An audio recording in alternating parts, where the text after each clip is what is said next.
Woody Overton, your host of Scorched Justice, the podcast covering the murders of Jessica Lynn Chambers and Ming Sheen Show.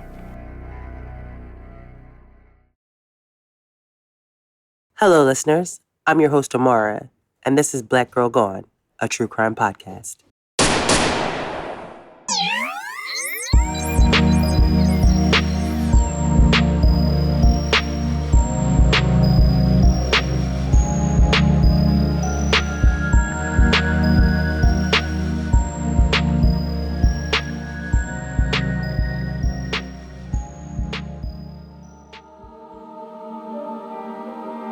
On this episode of Black Girl Gone, we tell the story of Ericka Weems, a 37-year-old woman who was found shot to death in her home in Akron, Ohio on November 2nd, 2020. That day, Ericka was supposed to babysit for a friend, but when no one can get in contact with Ericka, her sister went to her home to check on her. And that's when she discovered that Ericka had been murdered. No one in Ericka's family can understand why someone would want to murder her. Everyone who knew Ericka loved her. But almost 2 years later, her murder remains unsolved. Who killed Ericka and why? This is Ericka's story. In 2020, 37-year-old Ericka Weems was living a happy life when someone decided to kill her. Now, almost 2 years later, her family is asking why. Ericka was the kind of person that everybody loved. So the fact that someone murdered her in her home is still unbelievable. I've said this before, but when someone is murdered and no one is held accountable, the family that is left behind is left not only with the pain of their loss, but the pain of never finding out who did it and why.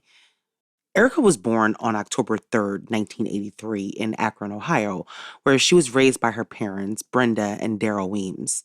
Ericka was the middle child. She had an older sister named Charmaine and a younger brother named Brandon.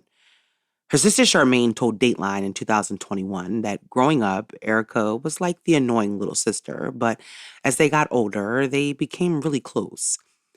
She said Ericka was her best friend. As a child, Ericka was outgoing and talented. She played basketball and was a cheerleader. She had the skill and the personality to be great at both. In elementary school, she attended St. Vincent Grade School in Akron and then went to John Bushtill High School, where she graduated in 2002. According to her family, Ericka had a love for working with children, and she had spent much of her teenage years working with children. So it was no surprise that when she went to college, her plan was to major in early childhood education. In the fall of 2002, Ericka attended The Ohio State University. There, she majored in human development and family services. She graduated in 2006 and then went on to pursue her master's degree in teaching from Kent State. Sadly, the same year that she graduated, the Weems family lost their matriarch when Brenda died. Brenda was a staple in the Akron community and was loved by many for her kind, giving nature. Brenda had been a nurse and had spent her time helping young people in Akron. In 2005, before her death, she was awarded an Extraordinary Woman Award in Akron by the Akron Beacon Journal. In a 2006 interview, the paper quotes Ericka, who said that her mom helped raise about 10 kids and was always welcoming others with open arms. She said, quote, "Mom was easy to talk to about anything and was very generous. She was an amazing woman."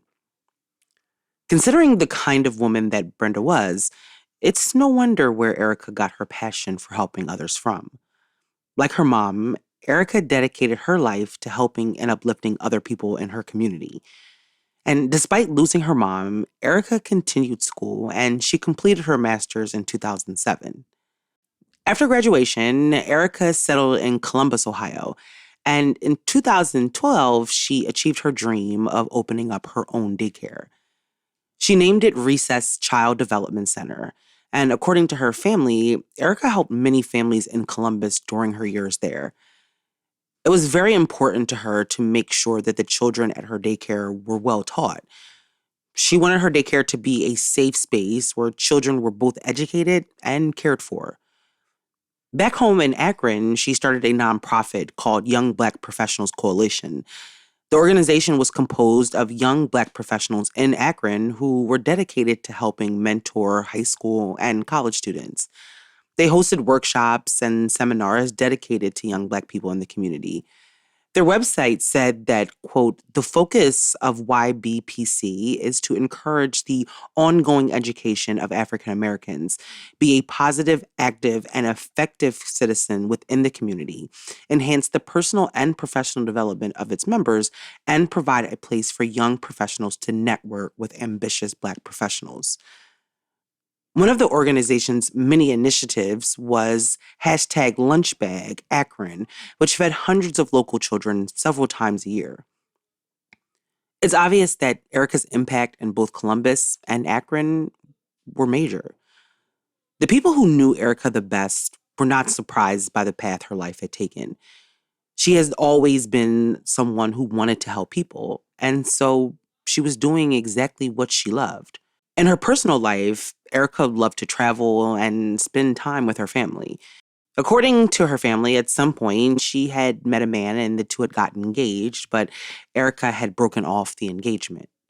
Ericka never had any children of her own, and several news outlets reported that Ericka was unable to have children. However, she was a mother figure to so many of the children that she helped. Her life was filled with children that loved her and that she loved right back. Throughout the years, Ericka continued running her daycare in Columbus and volunteering and growing her nonprofit. The people close to Ericka said that she was a really happy person. She was very much enjoying her life. After living in Columbus for a few years, Ericka moved back to Akron to be closer to her family. She purchased a home and was planning to open a second daycare in Akron. In 2020, when the pandemic hit, businesses like Ericka's daycare were hit hardest. Lockdowns and stay-at-home orders forced Ericka to eventually close her daycare in Columbus. But according to Ericka's family in their interview with Dateline, Ericka wasn't upset about having to close her daycare. They said that she was actually happy and looking forward to this next chapter of her life. She still had plans to open another daycare in Akron, and so she had been looking for a building that she could purchase. In the meantime, Ericka provided childcare out of her home. In that same interview with Dateline, a close friend of Ericka's said that Ericka was probably the happiest that she had ever seen her be. Everything was falling into place. Ericka had paid off her credit card debt. She was almost finished paying off her home that she had purchased, and she had found the building where she would open up her new daycare. Ericka's 37th birthday was October 23rd, 2020, which, according to her Instagram page, she spent in a snowy Denver, Colorado. And Ericka did look happy.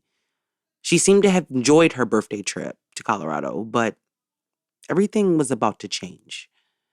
On Saturday, October 31st, 2020, Halloween, Ericka's father, Daryl, said that Ericka came over to his house. He told Dateline that they spent time together watching the Ohio State versus Penn State basketball game.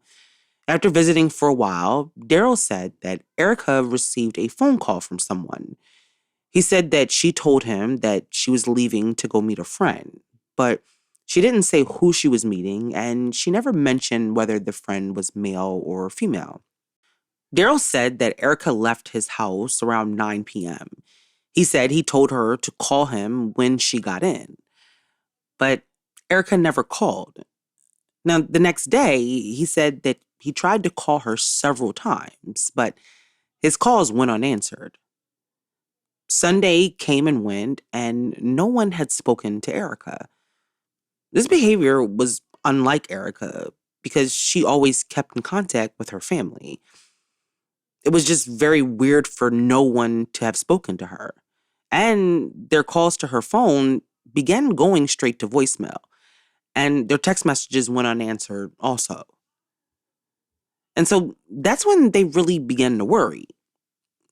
By Monday, November 2nd, no one had spoken to Ericka in almost 2 days. Now, that day, she was supposed to babysit for a friend. But like Ericka's family, the friend's calls to Ericka's phone had gone unanswered. When Ericka, who was always dependable, didn't show up to babysit and didn't answer the phone, that's when her friend called her sister Charmaine to let her know what was going on. When Charmaine received the call from Ericka's friend, she was immediately concerned because this was not like Ericka to just not answer the phone. After speaking to Ericka's friend, Ericka's sister decided that she needed to go over to her house to check on her herself. And Ericka's sister's husband went with her. Now, when they arrived at the house was around 3 p.m., and things appeared normal from the outside. But when they went around to the back, they discovered that the back door was open. Now, they made their way inside and went upstairs. And inside a bedroom, they made a shocking discovery. Sitting on her bed, slumped over with a cup in one hand and her phone in the other, was Ericka. Ericka had been murdered, shot 3 times in the head.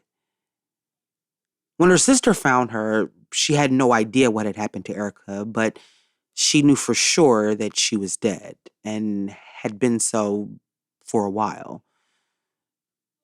Charmaine called 911 and waited for the police to arrive. But when the police got there, they confirmed what Charmaine already knew. Ericka, her little sister, was dead.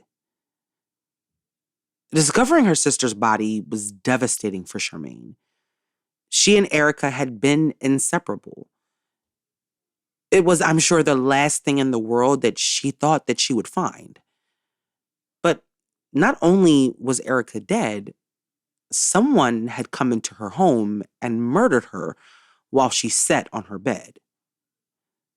But who killed Ericka and why was a question that her family is still struggling to find answers to. As someone who shops for the groceries for my home, I know that finding all your grocery items in one place at an affordable price is almost impossible now. But with Thrive Market, I get everything I need and so much more. With Thrive Market, you can shop everything from healthy pantry essentials and sustainable meat and seafood to non-toxic cleaning and beauty products, all delivered right to your door. And if you find a price lower elsewhere, Thrive Market will match it. Thrive Market carefully vets each and every item so you can trust that if they sell it, it's probably the highest quality available. Finding everything you need is easy on Thrive Market because you can filter by 90+ values and lifestyles to find what works for you. Shop by what you eat and what matters most to you. With over 5,000 food, home, and beauty products, finding what you need is easy with Thrive Market. So if you're looking for plant-based, keto, gluten-free, zero-waste, BIPOC-owned brands, Thrive Market has you covered. I love Thrive Market because it gives me such a wide selection of healthy choices for me and my family. When you join Thrive Market, you're joining a community of 1 million plus members and sponsoring a family in need. And with their fast and free carbon neutral shipping, you're also bettering our planet. Join Thrive Market today and get $80 in free groceries. That's THRIVE market.com/girlgone to get $80 in free groceries. That's thrivemarket.com/girlgone. thrivemarket.com/girlgone. On November 2nd, 2020, 37-year-old Ericka Weems was found shot to death inside of her home in Akron, Ohio. It had been over a day since anyone had seen or spoken to Ericka. That day, she was supposed to babysit for a family friend, but when she didn't show up or call, her friend called her sister Charmaine, who went over to Ericka's house and found her sister dead. When investigators arrived to process the scene after Charmaine called 911, they didn't find any sign of a struggle.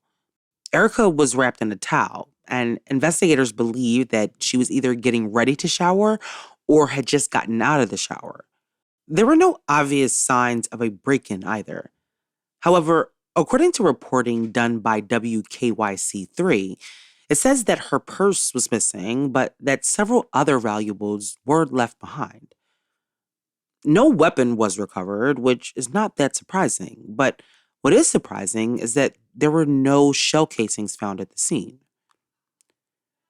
As news spread to the rest of Ericka's family that she was dead and had in fact been murdered, her family and close friends were left reeling.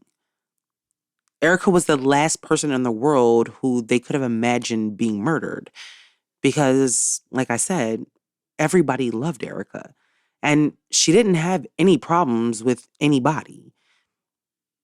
The day after her murder, her heartbroken family spoke to ABC News 5 in Cleveland. They just stripped our whole world in the blink of an eye.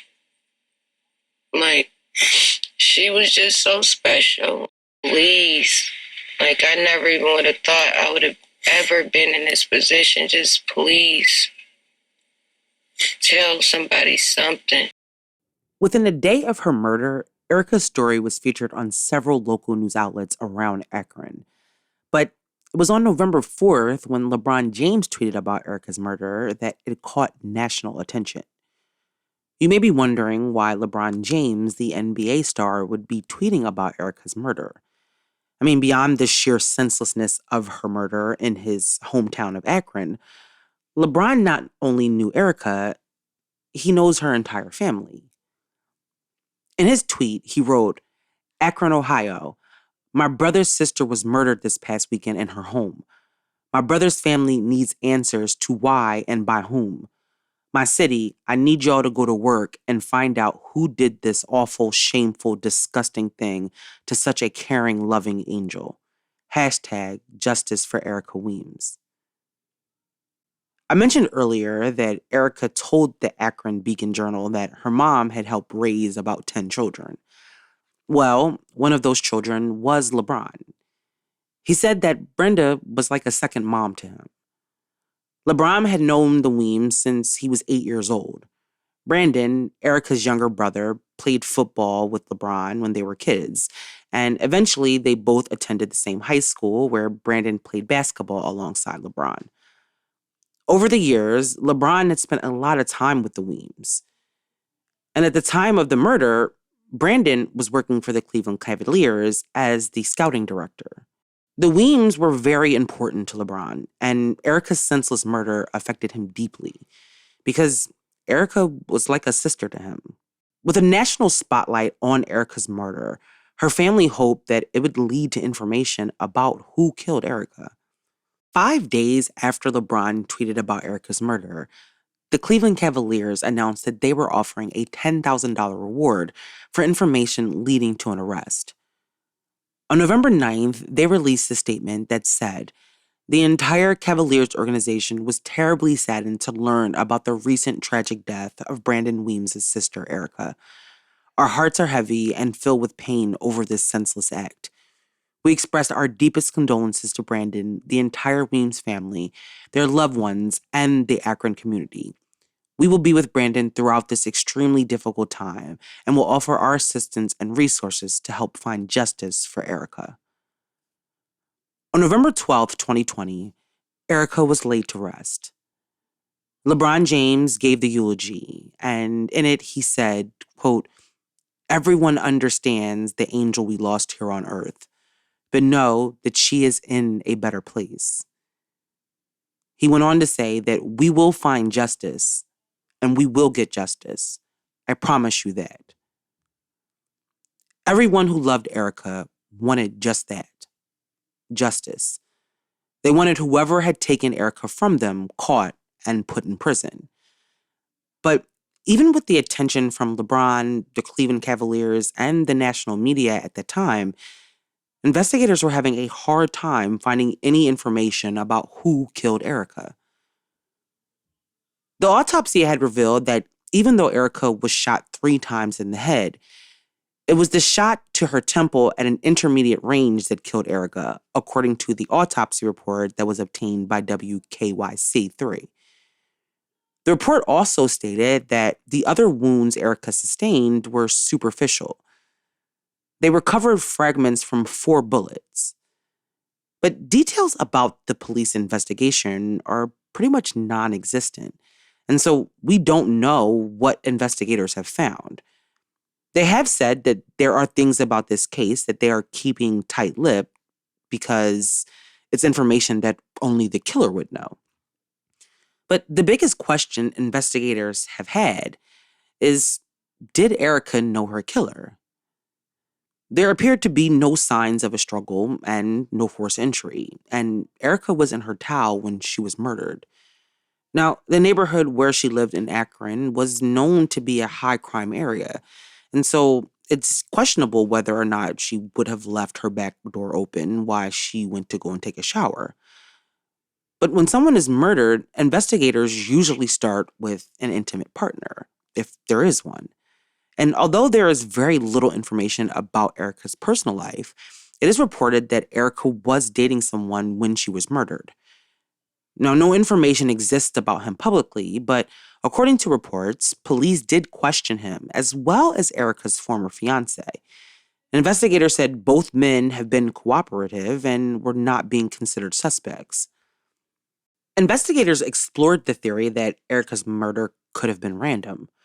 Perhaps she did leave the door unlocked and someone came into her home and killed her.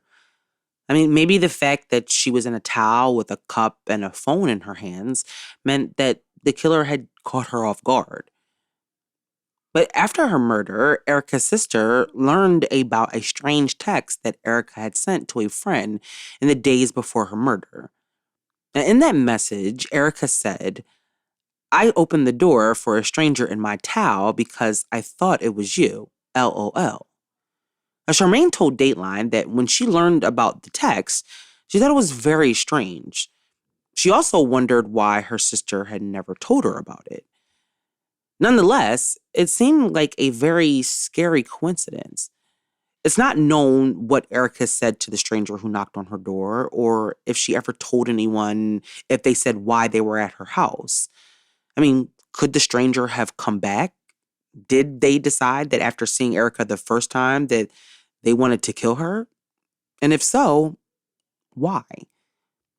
Investigators didn't seem to be able to figure out a motive for the murder. And the lack of progress in Ericka's case frustrated her family. 6 months after Ericka's murder, her family sat down for that interview with Dateline. Now, Charmaine told Dateline in that interview that investigators had not been communicating with the family. She said that she felt like she had been forced to play detective in her own sister's murder. Charmaine told Dateline, quote, "She's not going to get thrown under the bus. I know it's a lot of murders in Akron, but she didn't deserve that." The Akron police also sent a statement to Dateline, and their statement read, quote, "The Weems investigation is still ongoing and active. Investigators are working diligently to identify the suspect or suspects involved. Detectives have and will continue to follow up on all credible leads. Every investigation has its own challenges, some unique to the particular investigation. Although the incident occurred months ago, we are committed to solving the case." For Ericka's family, however, the police statement meant very little because they wanted Ericka's killer brought to justice. As the months rolled by, their unanswered questions haunted them. The reward for information was increased to $15,000 when Crime Stoppers added $5,000 to the $10,000 given by the Cavaliers. However, in the months since Ericka's murder, the reward had not compelled anyone to come forward with any information. Several months after Ericka's murder, her father, Daryl, died. The loss of his daughter had been very hard on Daryl, and his daughter, Charmaine, believes that he died of a broken heart. As the months continued to go by, investigators said that although Ericka's case remained open, they had no evidence to lead them to a suspect. And now, it's been almost 2 years since Ericka was shot to death inside her home, and her family still has no idea who killed her or why. Sadly, There has been almost no new information about Ericka's case in the past year, and her story has faded from the headlines. But her family will not give up trying to find out who killed Ericka. Ericka Weems had dedicated her life to educating children and helping her community. She was successful and loved by everyone who knew her, and yet someone decided that they would kill her and take her away not only from her family and friends, but from the community that she loved. Ericka did not deserve to be brutally murdered the way she was, and her family deserves to know why, and the person responsible for her murder needs to be brought to justice. Charmaine, Ericka's sister, said that she does not want her sister's case to be swept under the rug. Ericka's family wants you to know that her killer is still free, living their life while they are left to deal with the shattered pieces that they left behind. Someone out there has information about Ericka's murder. And as the 2-year mark approaches, it's time for you to say something and bring this family some peace. According to Akron police, Ericka's case remains open, and investigators are asking for any information that would lead to an arrest. If you know anything that could help in this investigation, please contact the Akron, Ohio Police Department. May Ericka Weems rest in peace. Thank you for listening to this week's episode. We'll be back next week with a brand new episode. Make sure you subscribe to the show so you never miss an episode. It also helps our show grow. As always, follow us on Instagram, Twitter, TikTok, and Facebook.